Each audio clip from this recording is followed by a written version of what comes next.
All right, what's up, good people, wherever you are? I hope you're having a good day.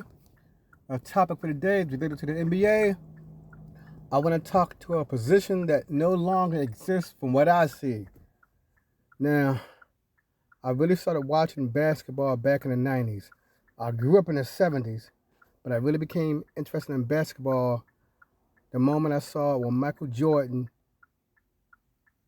was in the finals against the Lakers and he made that incredible pass when he was in the air. He had the ball in his right hand and he moved the ball to the left hand and tossed it and made a point. That's when I became hooked to the NBA. But other than that, all through my life, I recall seeing the Lakers and the Celtics on TV, but I used to ignore it then. I didn't even watch it. I knew it was on TV, but I turned the channel. The 1990s is when I became a basketball enthusiast. Now, so most of my information may really be pertaining to the 90s, but it probably could get extended to the 80s when the thing I'm gonna talk about today involved the 3-point. So that probably go back to when the 3-point first was initiated into the NBA. I think it was 1980. I'm not sure. Somebody can correct me on that, but I know it really became in fruition in the 1980s, and it slowly became traction to where now it's like a major part of the NBA. And in the beginning, it was something from the ABA, and I heard when it was introduced in the ABA, it was just a gimmick.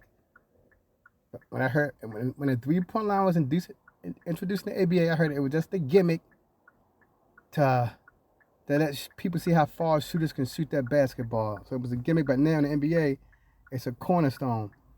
This is what I no longer see in the NBA because so many people can shoot the threes. Definitely in the 90s and probably in the late 80s, we had men called 3-point specialists. Larry Bird, he can do it all, so he was not a 3-point specialist. The 3-point specialists, their main job was to shoot long-range shots. I can think of some names now. Dale Ellis,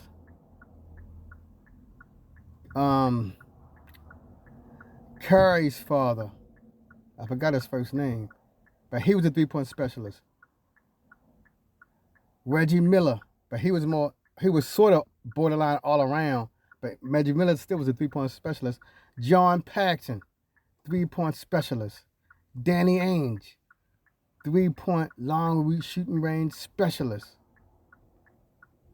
And the names is some other guys I remember, but I can't recall the names down. But you get my point.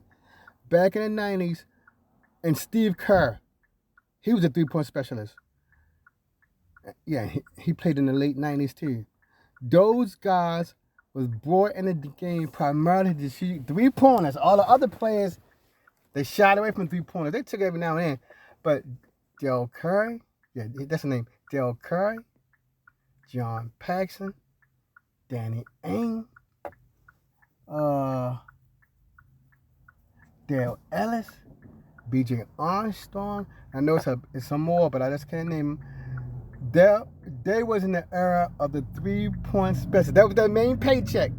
You was getting paid to shoot 3-pointers. That's it. You on the floor to shoot long-range shots, primarily the 3-point shot. When it was a premium back in the 90s and the 80s. Now everybody can shoot a 3-pointer, and that's what I said. We no longer have 3-point specialists. Now, there are players who are good at shooting 3-pointers, like Stephon Curry, Klay Thompson, some others.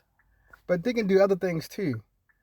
But my main theme is no longer do we have guys in the NBA whose only job is just to shoot that 3-pointer.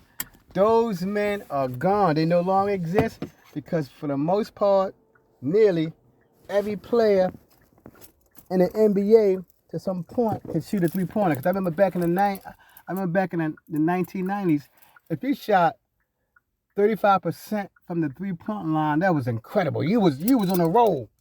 Now, shooting 35% is frowned upon. And this time, you have to shoot 40% or higher, and that's when you consider a marksman. So, that's all I'm going to say, people. No longer do we really have 3-point specialists because, and for the most part, the 3-point specialists, they're usually the superstar on a team. If you're a 3-point, if you can shoot 3-pointers a lot, you're the star. Like Dell Curry, the guy who played with Portland Trail Blazers and others, and Klay Thompson. See, they stars.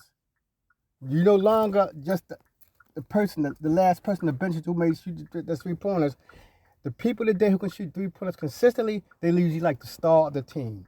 So tell me what y'all think about the so-called no longer need for the 3-point specialist. Chill out. Peace.